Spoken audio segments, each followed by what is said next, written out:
अर्थ pressure ये questions लगाएंगे आज पीवाईक्यू के। ओके, चलिए स्टार्ट करते हैं। क्या बोल रहा है? Coefficient of active earth pressure for cohesion less soil is. Cohesion less soil का बोल रहा है, अर्थ प्रेशर पूछ रहा है क्या होगा। अब देखिए, कोहेजन लेस सॉइल के लिए अर्थ प्रेशर का क्या होता है? Coefficient, active earth pressure coefficient formula बताया था। क्या बताया था? K A is equal to 1 - sin 5, 1 - sin 5 upon 1 + sin 5। तो क्या ऑप्शन है इसका? करेक्ट आंसर क्या है? बी। ठीक है, तो देखिए डायरेक्ट कोफिशिएंट पूछ रहा है, कोई ज्यादा कुछ पूछ नहीं रहा है, इसलिए मैंने डिटेल में कोई चैप्टर नहीं बताया। बहुत आधे घंटे में चैप्टर कंप्लीट कर दिया हूँ, है ना। कॉन्सेप्ट बता दिया हूँ। तो एकदम इजी इजी क्वेश्चंस आते हैं, जो आएंगे वो देख लेते हैं। अब देखिए यहाँ पे क्या बोल रहा है। पहले क्या पूछ दिया था? पहले पूछा था एक्टिव अर्थ प्रेशर, है ना। अब क्या बोल रहा है? Passive earth pressure. अच्छा, एक चीज और डिस्कस कर लेते हैं। एक्टिव अर्थ प्रेशर कैसा होता है? एक्टिव अर्थ प्रेशर ऐसा होता है कि ये मान लीजिए कि ये वॉल है, कोहेजन लेस सॉइल बोला था। कोहेजन लेस सॉइल का मतलब क्या हुआ? सैंड हुआ, है ना। कोहेजन लेस सॉइल का मतलब हुआ सैंड। तो क्या किए? सैंड यहाँ पे फिल कर दिए। यहाँ पे क्या है बच्चों? सैंड है। तो क्या यहाँ पे क्या कर दिए? सैंड फिल कर दिए। अब मैं सीधे लिख दे रहा हूँ सैंड को एस से। ठीक है। अब बैकफिल क्या है? सैंड फिल है यहाँ पे। अब क्या होगा? यहाँ से जो फेलियर इनवेलप होगा, ये कितना होता है? ये 45 + 5/2 होता है। ठीक है, एंगल। उसके बाद शेयर स्ट्रेंथ का मूवमेंट कैसे होता है? अपवर्ड की तरफ होता है ना। एक्टिव अर्थ प्रेशर में शेयर स्ट्रेंथ का मूवमेंट कैसे होता है? अपवर्ड की तरफ होता है। ठीक है, अपवर्ड की तरफ होगा तो इसका जो रेसिस्टेंस मिलेगा शेयर स्ट्रेंथ का, वो कितना होगा? डाउनवर्ड की तरफ होगा। उससे कारण क्या होगा कि सॉइल जो है, ये जो कोहेजन लेस सॉइल है, वो क्या, ये वॉल पे प्रेशर लगाएगा। प्रेशर किस तरह डायरेक्शन में लगाएगा? इस डायरेक्शन में प्रेशर लगा रहा है ना। उससे कारण क्या होगा कि वॉल जो है ये किधर मूव करने लगेगा बच्चों? ये मूव करने लगेगा आउटवर्ड डायरेक्शन। ठीक है, शेयर स्ट्रेंथ किधर मूव करेगा? इनवर्ड डायरेक्शन में। शेयर स्ट्रेंथ किधर मूव करेगा? इनवर्ड डायरेक्शन में। ठीक है, तो ये था, यही चीजें हैं। ये किस केस में था? एक्टिव के केस में था। पैसिव के केस में क्या हो जाएगा? जस्ट इसके अपोजिट हो जाएगा। पैसिव के केस में क्या हो जाएगा? इसके जस्ट अपोजिट हो जाएगा। तो चलिए, ये रेस्ट कंडीशन है। रेस्ट कंडीशन में क्या होता है? रेस्ट कंडीशन में ये होता है कि ये मान के चलिए वॉल है, इधर बैकफिल में बैकफिल भरा हुआ है, सॉइल भरा हुआ है, कोहेजन लेस हो या फिर कोहेजिव सॉइल हो। अब ये क्या बोलता है? ये जो वॉल है, ये वॉल जो है इसके सारे इल्ड को जो है झेल ले रहा है। ठीक है, शियर स्ट्रेंथ जो भी है वो सब क्या कर रहा है? झेल ले रहा है। इसी कारण क्या हो रहा है? Movement, no movement of wall हो रहा है। नो मूवमेंट ऑफ वॉल हो रहा है। इसे कारण क्या हो गया? ये रेस्ट कंडीशन में है, तो रेस्ट कंडीशन में के ए इज इक्वल टू क्या होता है? सिग्मा एच अपॉन सिग्मा भी, है ना।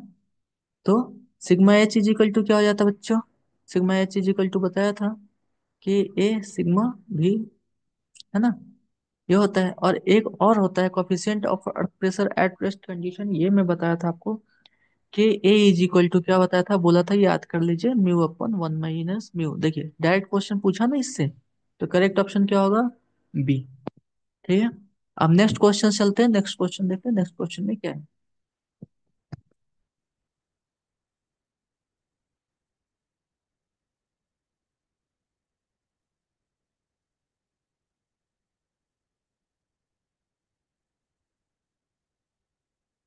नेक्स्ट क्वेश्चन देखेंगे। देखिए अब क्या बोल रहा है। In a cantilever retaining wall the stem design moment is. अब देखिए, रिटेनिंग वॉल का मतलब क्या हुआ? वॉल किधर से फिक्स रहेगा? नीचे से आप फिक्स करोगे इसको, है ना। वॉल को आप नीचे से फिक्स कर दोगे, है ना। कैंटिलीवर है।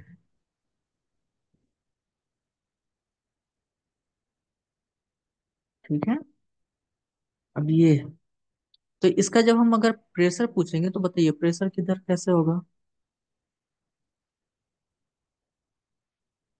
ये वॉल है।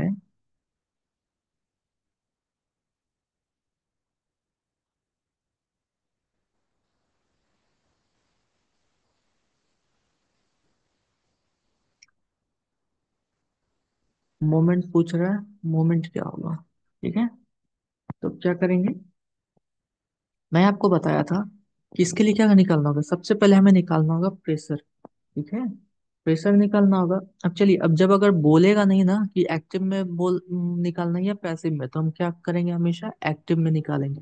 ठीक है, तो देखिए सबसे पहले हम क्या बोले थे, सबसे पहले हम निकालेंगे इफेक्टिव स्ट्रेस। इफेक्टिव स्ट्रेस क्या होगा, मान के चलो एच एच लिख रहा है, तो हाइट कितना लिया है, एच डिस्टेंस पे ले रहा है। ठीक है, हाइट कितना ले रहा है, एच डिस्टेंस पे पूछ रहा है। चलिए एच डिस्टेंस मान लिया पूरा यहाँ तक, नीचे तक कितना है, एच। ओके, इस ऑप्शन में देखेंगे, ऑप्शन में क्या बोल रहा है, एच है, तो एच। अब देखिए इफेक्टिव स्ट्रेस एट एच क्या होता है, इफेक्टिव स्ट्रेस एट एच, इधर ये जो सॉइल होगा उसका क्या होगा, गामा होगा। तो गामा, सॉरी टोटल स्ट्रेस है ना, टोटल स्ट्रेस बोला था। इफेक्टिव स्ट्रेस कब लगाएंगे, इफेक्टिव स्ट्रेस तब लगाएंगे जब सॉइल सैचुरेटेड हो। ठीक है, सॉइल सैचुरेटेड हो, उसमें इफेक्टिव स्ट्रेस क्यों लगाते हैं, क्योंकि देखिए टोटल स्ट्रेस क्या है, उसमें भी टोटल स्ट्रेस ही लगाते हैं, बट क्या है, उसमें जो है पोर वाटर प्रेशर अलग से हम लोग ऐड करते हैं, पूरा इक्वेशन में पोर वाटर प्रेशर अलग से ऐड करते हैं, डायरेक्ट नहीं लिखते, इसलिए उसमें इफेक्टिव स्ट्रेस लगाते हैं। ठीक है, क्योंकि पोर वाटर प्रेशर अलग से ऐड होता है ना। चलिए, उतना डीप में क्वेश्चंस आता नहीं है, तो इसलिए मैं वो सब डिस्कस नहीं कर रहा। ठीक है, इन कैंटिलीवर बोला नहीं है कौन सा एक्टिव या पैसिव, तो हम क्या लेंगे, एक्टिव लेंगे। ठीक है, अब हाइट दिया नहीं है, तो हाइट लेकिन ऑप्शन में एच एच ले रहा है, तो हाइट एच लेंगे। ठीक है, अब क्या है, एच हाइट का ले लिए, इफेक्टिव सॉरी टोटल स्ट्रेस क्या होगा, एच गामा होगा, है ना। अब क्या निकालेंगे, अब अर्थ प्रेशर निकालेंगे। अर्थ प्रेशर क्या होता है, अर्थ प्रेशर एक्टिव केस केस में क्या होगा, अर्थ प्रेशर हो जाएगा एट डिस्टेंस एच। एच क्या हो जाएगा, के ए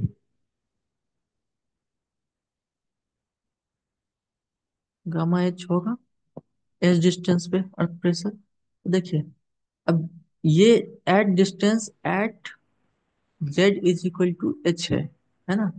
क्या बोला था, जेड डिस्टेंस पे सॉइल लेंगे तो, चलिए इसको एच नहीं तो जेड ही कर देता हूँ, गामा जेड। अब समझ में आ जाएगा जो कल मैं बताया था, गामा जेड। ठीक, अब active earth pressure at Z is equal to zero, यहाँ पे क्या होगा, यहाँ पे एच डिस्टेंस पे तो निकल गया, तो ये जब करेंगे तो क्या हो जाएगा कि A gamma Z is equal to कितना हो जाएगा, एट जीरो हो जाएगा, at Z is equal to zero पे। ठीक है, तो इसको क्या करेंगे, इसको अब हम डिनोट कर देंगे।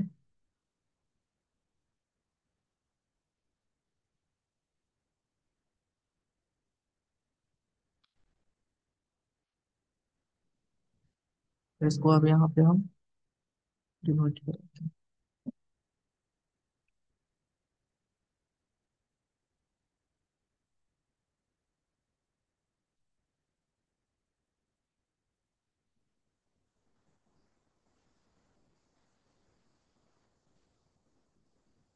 ठीक है, कैसे वैरी करेगा स्पेस,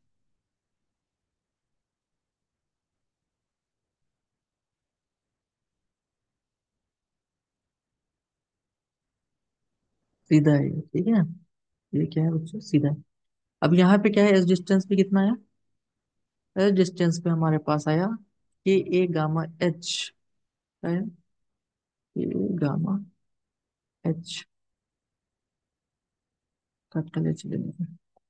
चलिए यहाँ पे कैपिटल एच लिख दिया हूँ, और Z is equal to zero पे क्या है, जीरो। ठीक है, अब क्या पूछ रहा है, डिजाइन मोमेंट्स, तो डिजाइन मोमेंट्स के लिए क्या करते हैं, डिजाइन मोमेंट्स के लिए क्या करेंगे हम पहले, कि इसका एरिया, इसका जो है ये जो स्ट्रेस आया उसका क्या करेंगे, एरिया ले लेंगे। तो एरिया क्या हो जाएगा, ट्राइंगल का, यहाँ लिख रहा हूँ मैं, 1/2 इंटू बेस कितना है, कि A gamma H into H, कितना हो जाएगा, कि A gamma H square upon two. ठीक है, कि A gamma H square upon two, ये इसका हो गया। टोटल एक्टिव अर्थ प्रेशर कितना हो गया, कि A gamma H square into two. अब ये कहाँ पे लगेगा, है ना, ये जो फोर्स, ये जो लोग लगेगा, ये जो स्ट्रेस लगेगा, ये पूरे पूरे वॉल पे कहाँ लगेगा, तो ये कहाँ ऐसा सेंट्रॉइड पे लगता है, तो इसका कहाँ होता है, ट्राइंगल के केस में h/3 पे होता है। H/3 पे होगा, तो क्या करेंगे, मोमेंट को क्या करेंगे, मोमेंट जो हो जाएगा, मोमेंट के A gamma H² upon 2 into H/3, क्या हो जाएगा, K A gamma H Q upon 6, तो के A gamma H Q upon 6। ठीक है, ऐसा।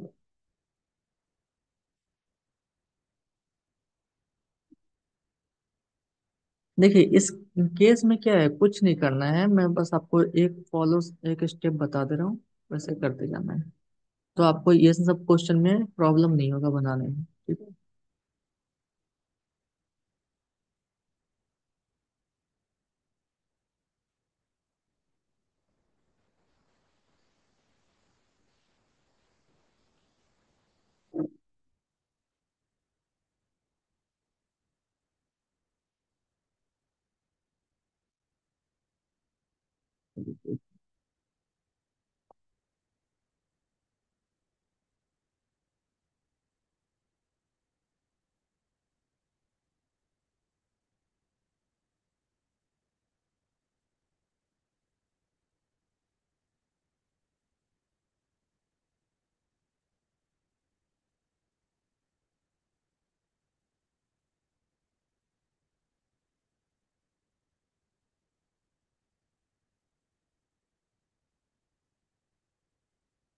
देखिए सबसे पहले जब हमसे पूछा जाए ना कि चलो निकालो स्ट्रेस निकालो, एक्टिव अर्थ प्रेशर निकालो, तो क्या है, इसको 5 स्टेप में कोशिश करेंगे बनाने का। 5 स्टेप, स्टेप 1 में क्या करेंगे, स्टेप 1 में हम क्या करेंगे, सबसे पहले क्या है, इफेक्टिव स्ट्रेस निकालेंगे, सॉरी टोटल स्ट्रेस निकालेंगे, ठीक है। टोटल स्ट्रेस क्या हो जाएगा, गामा जेड।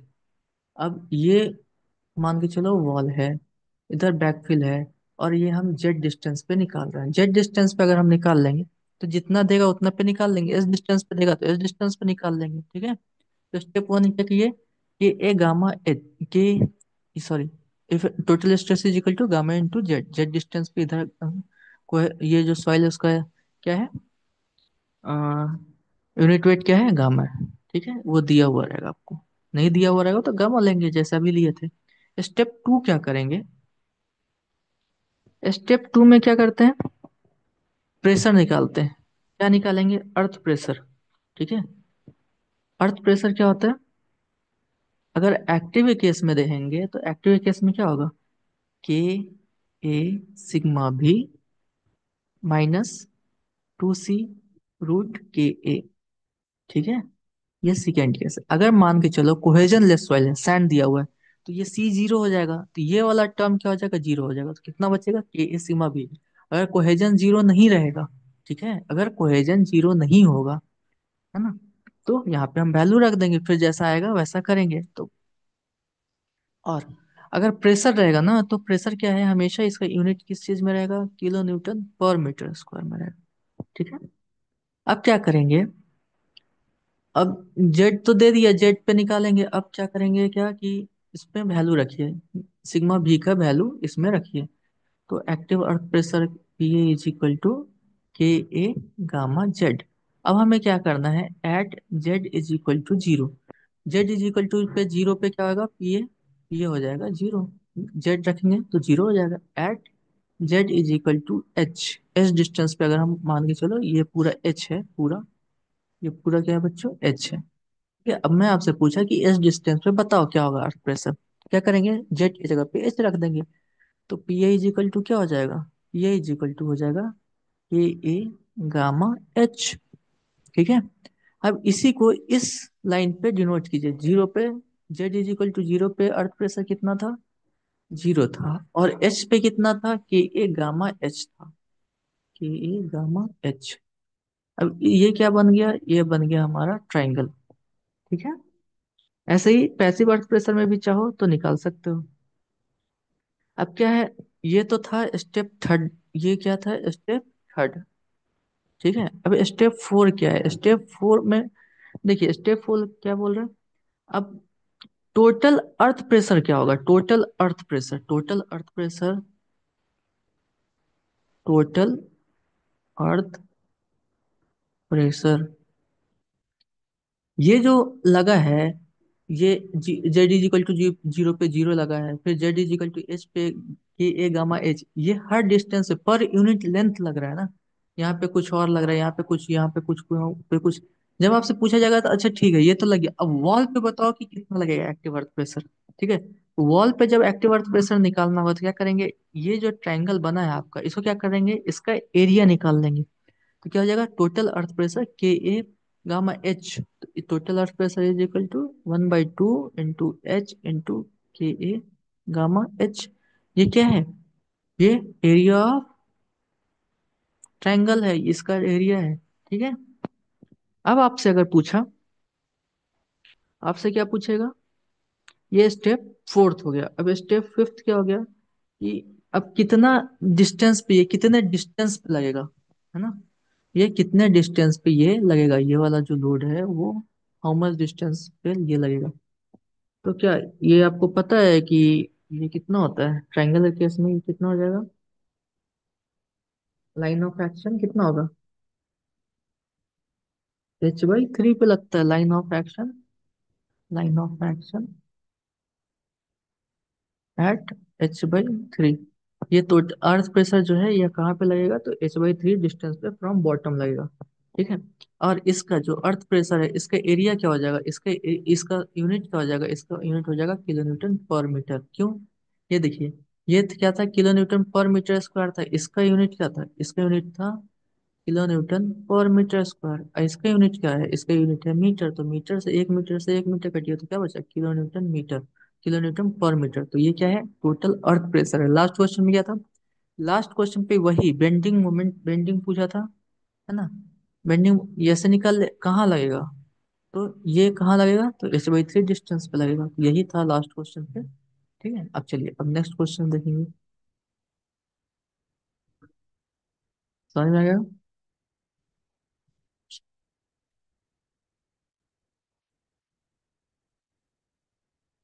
क्या था, यही क्वेश्चन था ना।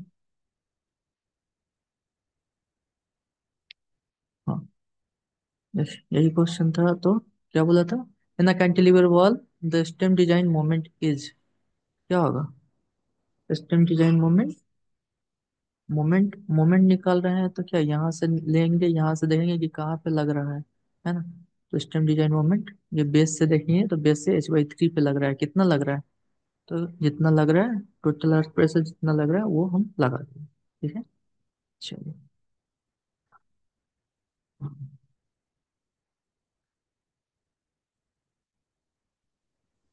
अच्छा, 4 नंबर क्वेश्चन नहीं है, चलिए आ जाएगा, वो आगे होगा शायद। 6 नंबर क्वेश्चन देखिए,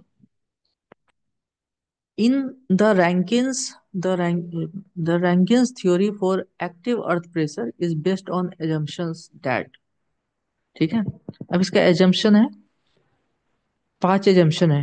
रैंकिन्स थ्योरी का कितना एजम्पशन है, 5 एजम्पशन है। अगर नोट करना चाहो तो आप नोट कर सकते हो।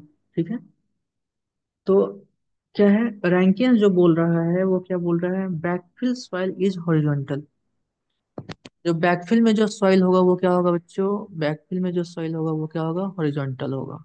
ठीक है, क्या होगा, हॉरिजॉन्टल होगा। तो पहला ये हो गया, पहला एजम्पशन ये। दूसरा क्या है कि backfill of wall is vertical and smooth, ये बैकफिल जो है ये जो है वॉल के साथ ये क्या है, वर्टिकल है, और यहाँ पे क्या होगा, स्मूथ होगा। ठीक है, ये जो टच कर रहा होगा वॉल के साथ ये क्या होगा, सरफेस जो होगा स्मूथ होगा। ठीक है, वॉल क्या है, वर्टिकल है और क्या है, स्मूथ। ठीक है, तीसरा क्या है, rupture surface is a planar surface which is obtain by considering the plastic equilibrium of soil. ठीक है, ये जो हम ये रप्चर सरफेस निकाले थे जिसपे शियर स्ट्रेंथ मोबिलाइज कर रहा था, है ना, वो उसका बोल रहा है। ठीक है, तीसरा चौथा क्या है, soil is in soil is in state of plastic condition at time of active and passive pressure generation. ठीक है, तो एक्टिव या पैसिव प्रेशर जब जनरेट होगा उस टाइम में सॉइल किस कंडीशन में रहेगा, soil is in plastic condition. ठीक है, ये सब किसका एजम्पशन है, रैंकिन्स का है। ठीक है, और लास्ट में क्या है, एक सॉइल जो होगा वो सेमी इनफाइनाइट होगा। ठीक है, होमोजीनियस होगा, आइसोट्रॉपिक होगा और कोहेजनलेस होगा। ये सारा किसके लिए है? कोहेजन लेस सॉइल के लिए बताया जा रहा है। कोहेजन लेस सॉइल में भी क्या बोल रहा है? प्लास्टिक कंडीशन रहेगा, सॉइल का क्या रहेगा? प्लास्टिक कंडीशन रहेगा। एट द टाइम ऑफ कब? जब एक्टिव और पैसिव प्रेशर जब जनरेट होगा उस टाइम में क्या रहेगा? सॉइल प्लास्टिक कंडीशन में रहेगा। तो ये सब चीज ध्यान रखना है। ये इसका क्या है? रैंकाइंस का एजम्पशन है। रैंकाइंस थ्योरी कब क्या होता है, क्या बोलता है कि स्ट्रेस कब लगता है सॉइल में? स्ट्रेस तब लगेगा जब सॉइल जो है क्या, प्लास्टिक इक्विलिब्रियम अटेंस करेगा, तब प्लास्टिसिटी ऑफ द सॉइल में बताया था ना। क्ले में प्लास्टिक प्लास्टिक होता है, लेकिन यहाँ पे क्या है? क्ले है। क्ले क्या किए हम? क्ले को आप वॉल के पीछे एकदम डैम्प करके उसको रखेंगे, है ना। और वो कोहेजन लेस सॉइल क्या करेगा? वॉल पे क्या करेगा? प्रेशर लगाएगा, प्रेशर के कारण मूवमेंट होगा वॉल का। तो वो क्या, किस कंडीशन में ये होना चाहिए? ये होना चाहिए प्लास्टिक कंडीशन में होना चाहिए। ठीक है।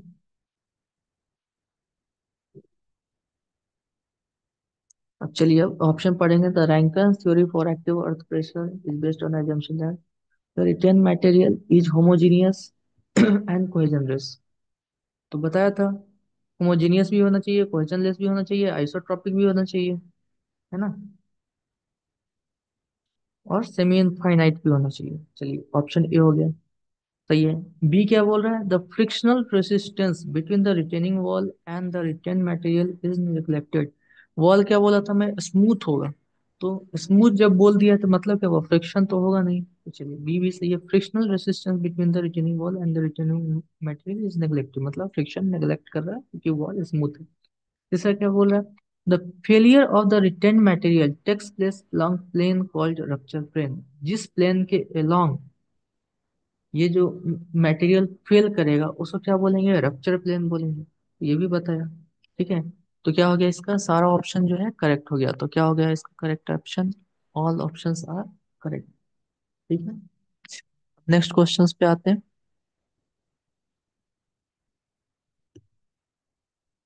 चलिए ये 5वां नंबर क्वेश्चन देखिए। क्या बोल रहा है? Active earth pressure.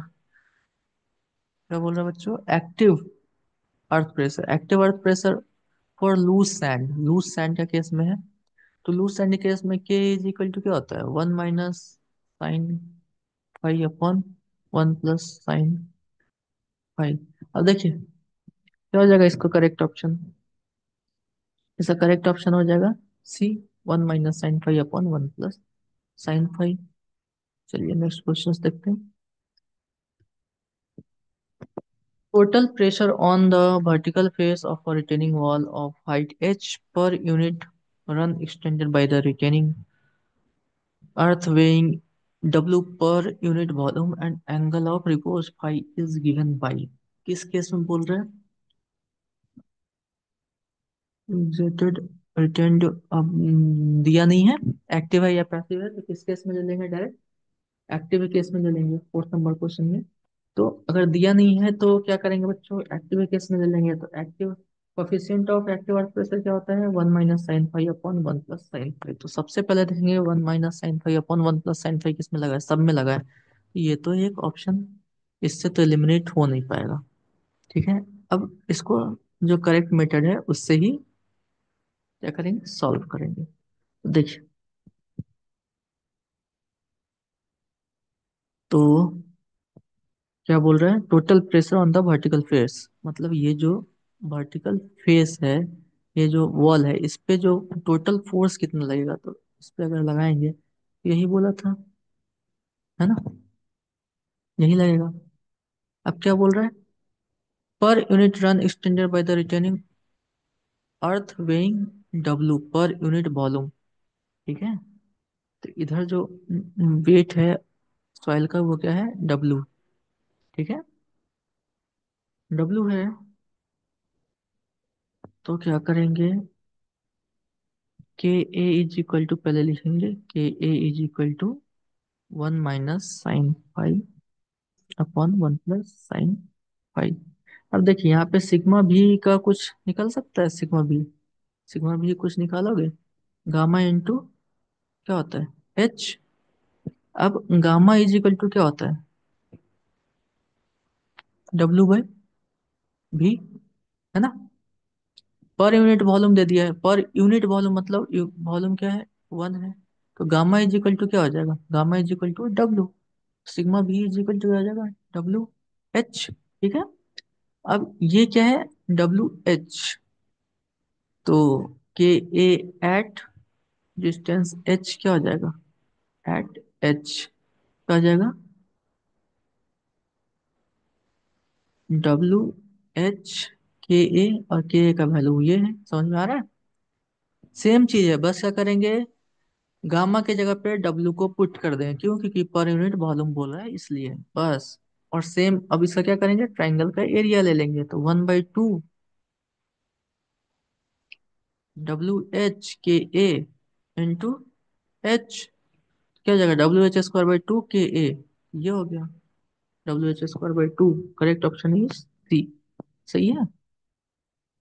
ये डब्ल्यू एच क्यों नहीं होगा, डब्ल्यू एच इसलिए नहीं होगा, ये क्या है, एट एच डिस्टेंस पे क्या किया है, एक्टिव अर्थ प्रेशर दिया है, इसलिए। WH² का मतलब क्या हो गया, WH² का मतलब ये हो गया, ये तो ट्राइंगल का फॉर्मूला ही नहीं हुआ, ये तो शायद स्क्वायर का फॉर्मूला हो गया। स्क्वायर में स्क्वायर का भी फॉर्मूला नहीं हुआ, ये ट्राइंगल का फॉर्मूला नहीं होगा, यहाँ पे क्या होना चाहिए, टू होना चाहिए। ठीक है, तो ये नहीं होगा, ये भी नहीं होगा। ठीक है, क्या हो जाएगा, सी हो जाएगा करेक्ट ऑप्शन। इजी था ये, बस थोड़ा सा घुमा दिया। ये कर लिए क्या, नहीं किए, लेकिन बता चुका। What is the assumption made by what back wall in Rankine's theory of earth pressure, क्या होना चाहिए, प्लेन एंड रफ होगा, नहीं होगा। प्लेन एंड स्मूथ नहीं होगा, वर्टिकल एंड रफ नहीं होगा, वर्टिकल एंड स्मूथ, क्या बोला था, वर्टिकल एंड स्मूथ। वॉल क्या होगा, वर्टिकल होगा, वर्टिकल होगा। हॉरिजॉन्टल का मतलब क्या हुआ, ऐसा थोड़ी ना है वॉल, वॉल हमारा ऐसा थोड़ी ना है और नीचे बैक फिल नहीं है ना, क्या है, वर्टिकल है। और ये क्या है, सरफेस स्मूथ। ठीक है, चलिए नेक्स्ट क्वेश्चन देखेंगे।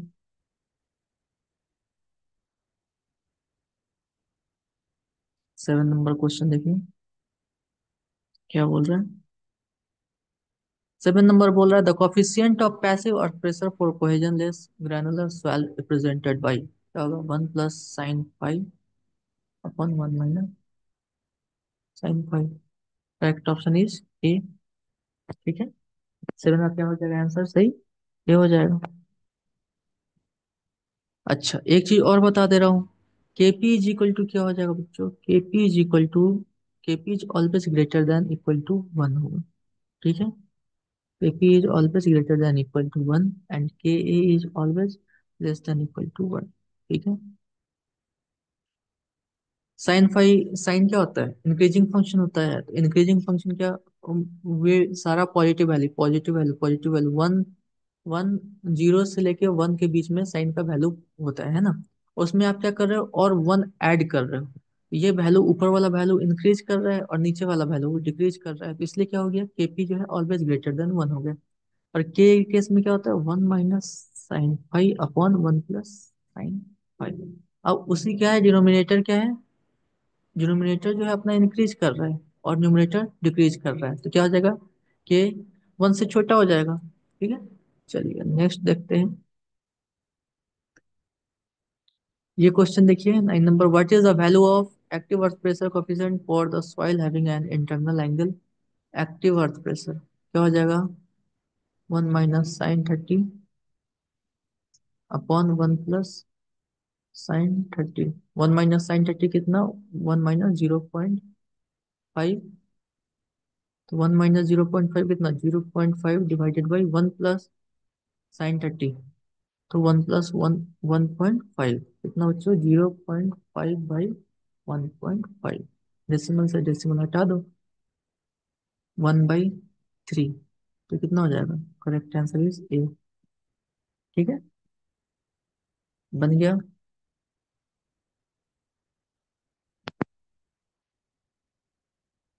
अब 10 नंबर क्वेश्चन पढ़िए, 10 नंबर क्या है, which of the following represent expression for the passive earth pressure, passive earth pressure का बताया था। पैसिव अर्थ प्रेशर जब पूछेगा तो tan² 45 + 5/2 होता है, ये बताया हुआ है। tan² 45 + 5/2, अगर एक्टिव पूछता तो cot² 45 + 5/2। ठीक है, या फिर या फिर tan² 45 - 5/2। ठीक है, ये एक्टिव केस में। ठीक है, और ये क्या है, पैसिव केस में tan² 45 + 5/2। चलिए नेक्स्ट क्वेश्चन देखेंगे। ये है क्वेश्चन नंबर आपका 11। 11 नंबर क्वेश्चन क्या बोलता है, the internal angle friction of soil is 30 degree. What is the active earth pressure coefficient of the soil mass is. अभी जस्ट किए थे, 1/3 आ रहा था, तो क्या हो जाएगा, 1/3 = 0.33। कितना हो जाएगा, करेक्ट ऑप्शन इज सी। चलिए नेक्स्ट क्वेश्चन। नेक्स्ट क्वेश्चन देखिए, 12 नंबर क्वेश्चन क्या बोल रहा है, for bulk head which of the following earth pressure is applied directly. ठीक है, बल्क हेड के लिए which of the earth pressure is applied directly. Bulk head नहीं बताया हूँ, ये सीट पाइल वॉल से है, ये हमेशा क्वेश्चन आता नहीं है इससे, बट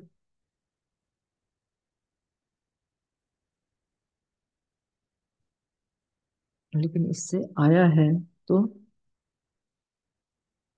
बल्क हेड क्या है, इसको फ्लेक्सिबल रिटेनिंग स्ट्रक्चर बोलते हैं। देखिए बल्क हेड क्या है, बता दे रहा हूँ मैं।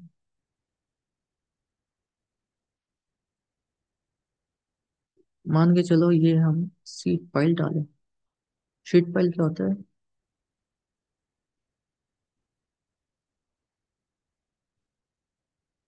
कहाँ डालते हैं हम लोग सीट पाइल, ये सीट पाइल डाला। ठीक है,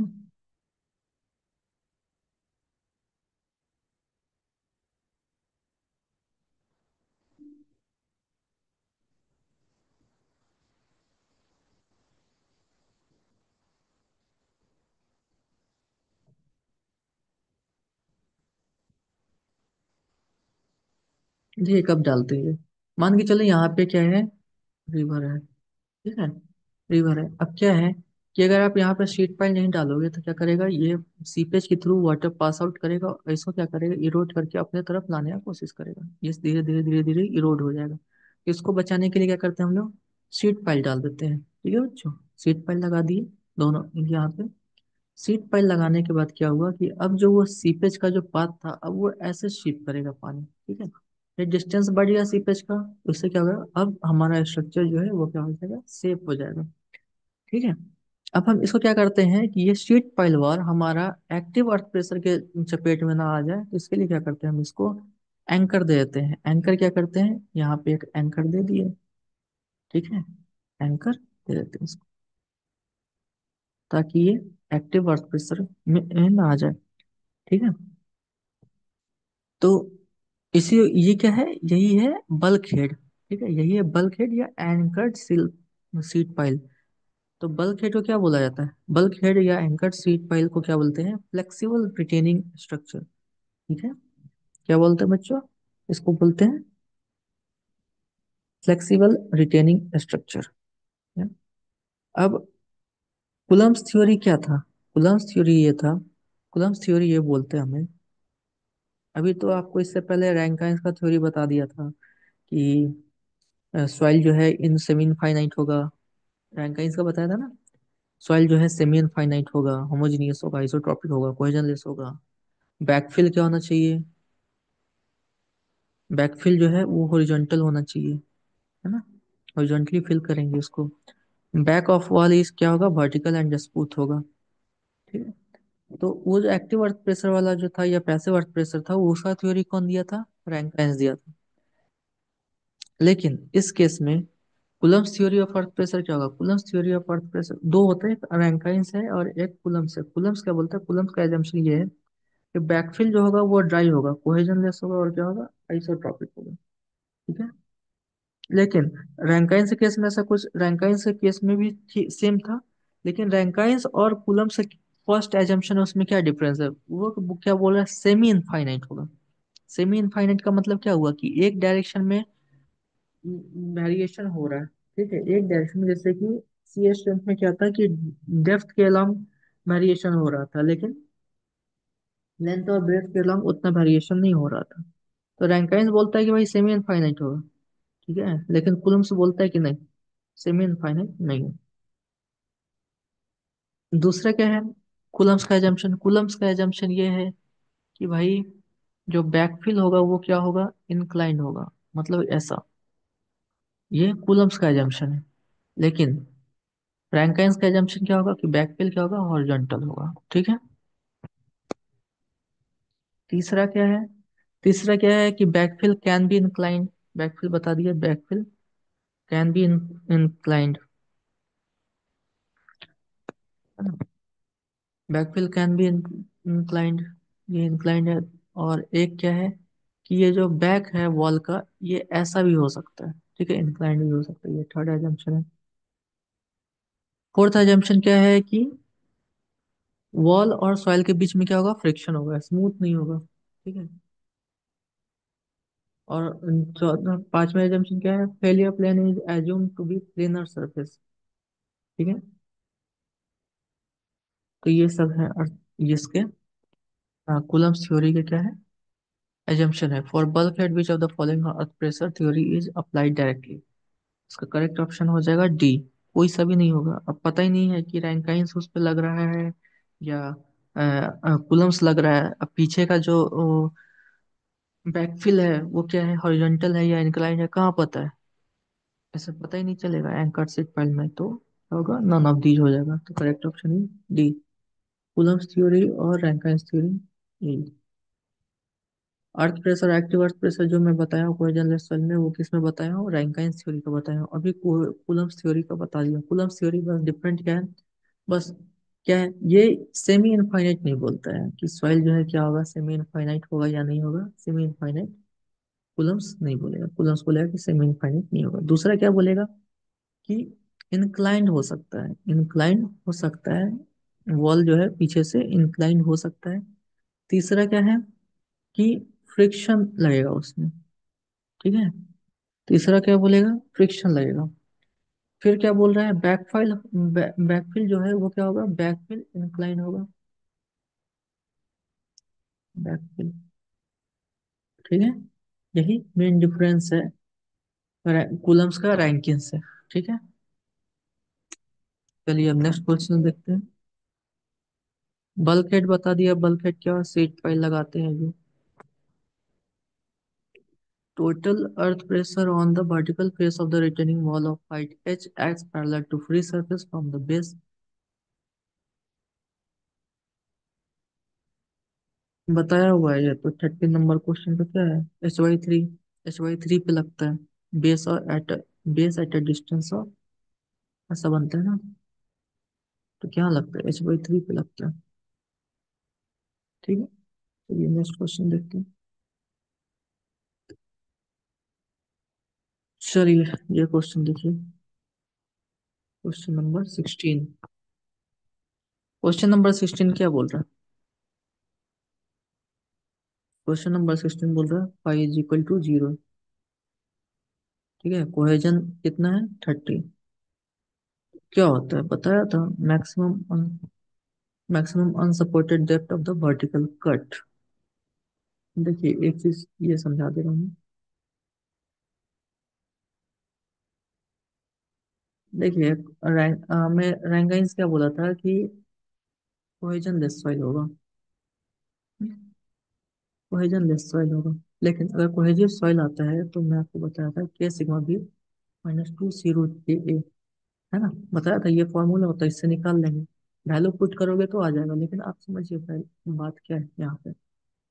बात ये है कि आप थोड़ा सा बताओ कि अगर सैंड को मैं ऐसे जमा करके रखना चाहूँ सीधा, क्या रह पाएगा क्या, नहीं। इसको किसी का सपोर्ट का जरूरत होगा तब ये रह पाएगा।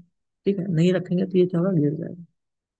लेकिन कोहेजन लेस अगर मान के चलो, कॉइल क्ले लगा दिया, ब्लैक कॉटन सॉइल इधर भर दिया हूँ। ठीक है। तो आप एक चीज देखोगे कि अगर आप ये गड्ढा करोगे, बोर करोगे आप यहाँ पे, है ना, तो क्या करोगे आप, कुछ डिस्टेंस तक क्या है, कुछ डिस्टेंस तक आप अंदर जाते जाओगे, ये अपने जगह पे स्टिफ रहेगा, खड़ा रहेगा। अगर वॉल नहीं भी लगाओगे तो ये अपने जगह पे स्टिफ रहेगा, खड़ा रहेगा, कोई दिक्कत नहीं होगा। ठीक है। अपनी जगह पे ये खड़ा रहेगा। लेकिन इसका भी एक लिमिट है, ये कितने डिस्टेंस तक ये खड़ा रहेगा। ठीक है, कितने डिस्टेंस तक ये खड़ा रहेगा, कितने डिस्टेंस तक, कितना और जाएंगे तो ये क्या करेगा, कि ये गिर जाएगा। ठीक है, तो उसका एक ग्राफ बनता है। ग्राफ कैसा है बच्चों, ऐसा बनेगा। ये क्या है, 2c रूट के ए। कैसे बनता है, five is equal to zero जब हो जाएगा, पुट कीजिए वैल्यू, के का जो वैल्यू है उसमें पुट कीजिए, के इज इक्वल टू क्या हो जाएगा, one minus sine zero upon one plus sine zero. क्या हो जाएगा, वन हो जाएगा। ठीक है, जब वन हो जाएगा तो के ए सिग्मा बी माइनस टू सी रूट के ए। तो के ए वन हो गया, वन हो गया। कितना हो जाएगा, अर्थ प्रेशर कितना हो जाएगा, गामा जेड माइनस टू सी होगा। कोहेजन के कारण इतना अर्थ प्रेशर हो जाएगा गामा जेड माइनस टू सी, है ना। जब के इज इक्वल टू वन हो जाएगा तो मैक्सिमम सपोर्टेड लेंथ कितना हो जाएगा, मैक्सिमम सपोर्टेड लेंथ हो जाएगा, ये याद कर लीजिए डायरेक्ट, ज्यादा इतना आता नहीं है डिटेल में, क्यों बताऊँ, फोर के, फोर सी अपॉन गामा के। इतना लेंथ तक क्या है, हम कोई लोड नहीं लगेगा, मतलब कि इतना लेंथ तक हम क्या कर सकते हैं, विदाउट कोई सपोर्ट दिए हुए इतना लेंथ तक हम बोर कर सकते हैं, कोई दिक्कत नहीं है। ठीक है, तो इसमें वैल्यू पुट कर दीजिए, अनसपोर्टेड लेंथ फोर सी गामा के ए, फोर इंटू सी कितना दिया है, थर्टी, डिवाइडेड बाई गामा कितना है, फिफ्टीन, के कितना हो जाएगा, वन, कितना हो जाएगा, fifteen to thirty at B. ये याद कर लीजिए, क्या याद करना है, याद करना है कितना लेंथ तक, कितना डेप्थ तक हम मिट्टी से, मिट्टी को निकाल सकते हैं विदाउट कोई सपोर्ट का। ठीक है, विदाउट कोई सपोर्ट का, तो वो क्या है, मैक्सिमम अनसपोर्टेड लेंथ, तो क्या है, फोर सी गामा रूट के ए। ठीक है, चलिए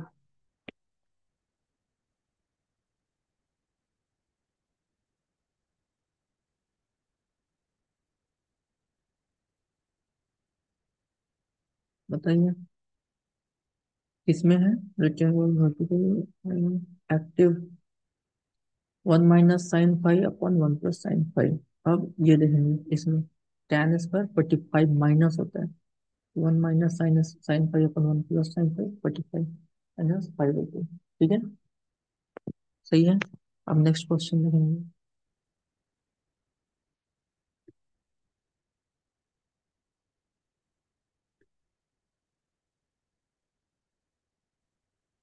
बोसेकनेस का फॉर्मूला है और वेस्टगार्ड फॉर्मूला है। ठीक है, stress distribution in the soil, the approximate measured in which vertical stress at any point to any loaded area is calculated by। तो किससे कैलकुलेट करते हैं, कैलकुलेट करते हैं इक्विवेलेंट पॉइंट लोड मेथड से। इसको भी क्या करना है, याद कर लेना है। ठीक है, बॉस बॉसेक इक्वेशन बता दे रहा हूँ और वेस्ट गार्ड इक्वेशन बता दे रहा हूँ।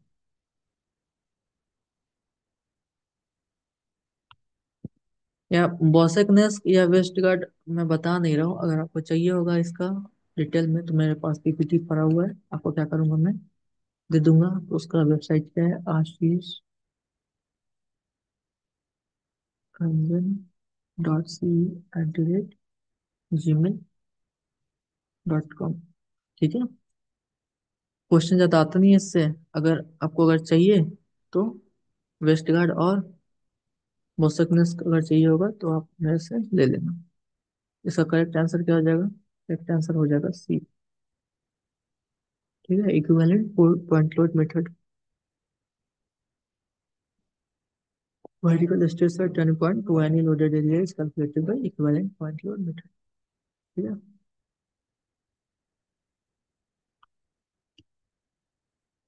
लास्ट क्वेश्चन देखिए। For a certain soil, the angle of internal friction is 30 degree, active and passive. 30 degree के लिए तो था 0.33, और पैसिव तो भाई कोई ऑप्शन ही नहीं है, तो थ्री ही होगा। देख लीजिए जैसे, one plus 0.5 upon one minus 0.5, passive case में ये हो जाएगा 1.5 अपॉन 0.5, 15। सही है। चलिए, तो ये हो गया एक्टिव वर्ड प्रेशर। अब देखता हूँ कल से जो नेक्स्ट क्लास होगा वो क्या न्यू सब्जेक्ट स्टार्ट करूँ या फाउंडेशन कंटिन्यू कर दूँ। ठीक है। तो सॉइल यहाँ पे आपका कंप्लीट हो रहा है, सॉइल मैकेनिक्स आपका यहाँ पे हो गया कंप्लीट। अब नेक्स्ट हम लोग क्या करेंगे, या तो फाउंडेशन स्टार्ट करेंगे या फिर स्ट्रेंथ ऑफ मटेरियल स्टार्ट कर देंगे, देखते हैं अभी, है ना। जैसा मेरा मूड हुआ वैसा कर लेंगे। चलिए, तो यहाँ पे अपना क्लास करते हैं खत्म। अच्छे से पढ़ाई कीजिए, खुश रहिए। Good bye, take care, thank you.